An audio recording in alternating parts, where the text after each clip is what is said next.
Alright guys, so for today I have something kind of special. You probably haven't seen this. This is the new Apex ATO top-off kit, and it's just in beta testing, so you can't purchase it just yet.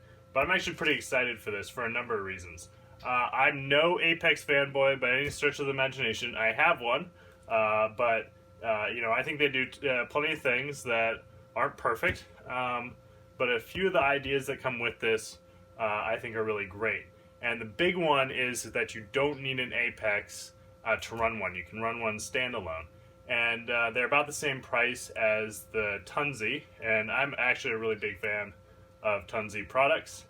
But I think this one has the potential to have a beat. I'm not sure if it's there because I haven't tested it, obviously.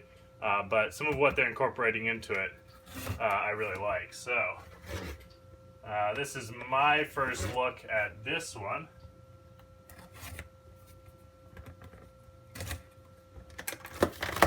I know, an unboxing video. I swore I would never do one. So, okay, that was an extra purchase. Optical switch, water level switch, a solid surface leak detection, which with the fluid monitoring module, which is what this comes with, you can connect in a couple of these with it, so you actually don't need the leak detection. So that is one of the things that I was excited about.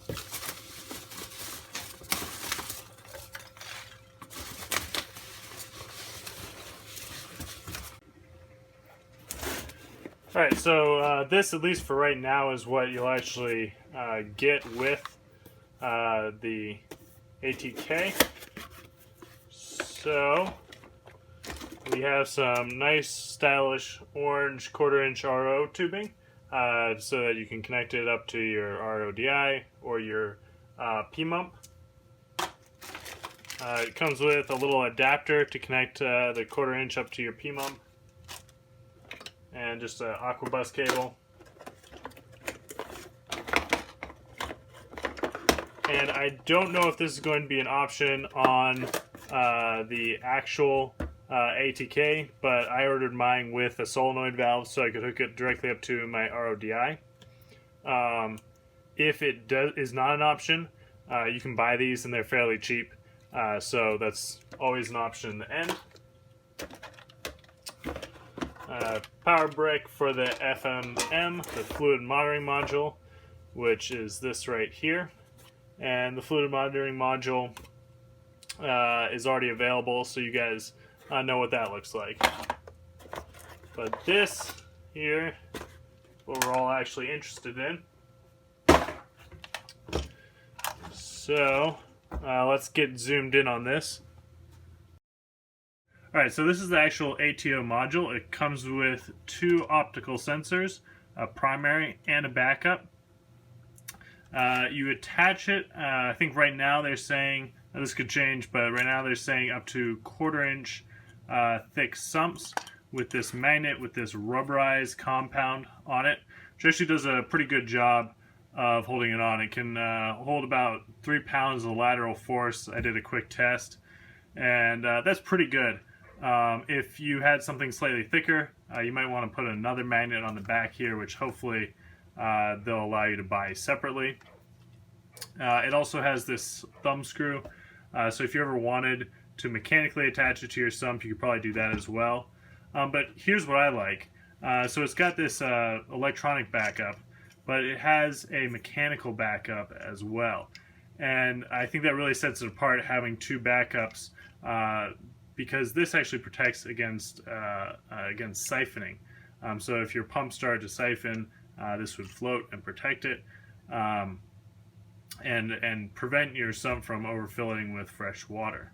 So that, I think, is really nice. It's one of the few that I've seen with both electronic and mechanical backup.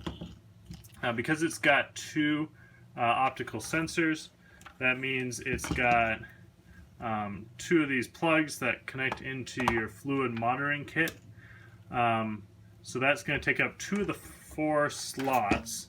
So with the remaining slots, you could have another optical sensor.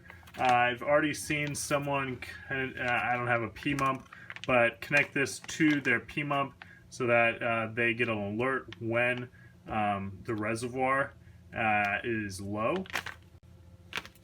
You could also use a leak detection probe, and obviously you could put that next to your sump so that it overfilled. You would get a notice, or you could shut off your ATO, but there's a number of other things you could do with that. You could also connect up a flow monitor for if you have a reactor, as I think the best place to use this. But if you have a reactor that you like the flow at a certain rate, you can connect that up to this. So a number of things that you can use this as. That's probably limited to if you have an Apex as well, but so not as a standalone option. But if you ever upgrade from just the ATO to the Apex and the ATO, those would all be options. So one thing that I forgot to mention was they're including some code with this that figures out the average amount of time and how often the system needs to top off. And if you're a certain amount over that or something, I haven't really looked into it too much, but it will shut off and sound an alarm. And I believe that's in both. I know it's in standalone mode, but I believe that's also when it's connected up to your Apex. So that's a nice feature, especially in standalone mode, because it gives you some higher level safety without having to have an Apex.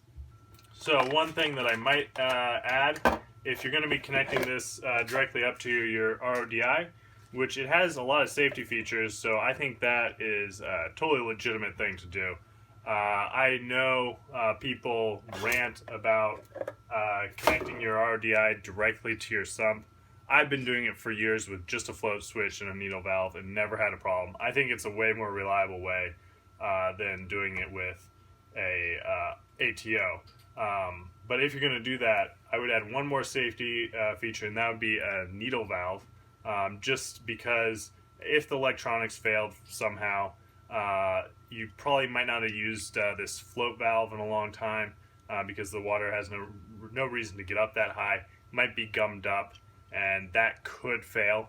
Really unlikely, you'd have to have you'd have to have the electronics completely fail, or two optical sensors fail, and a float valve fail, and probably a solenoid valve fail along with it. But if you had all that happen, then I would throw in that needle valve just to be extra safe.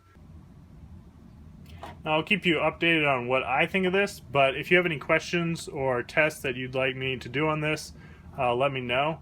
I will be doing some actual DIY projects using the fluid monitoring module, so get back to what this channel is supposed to be.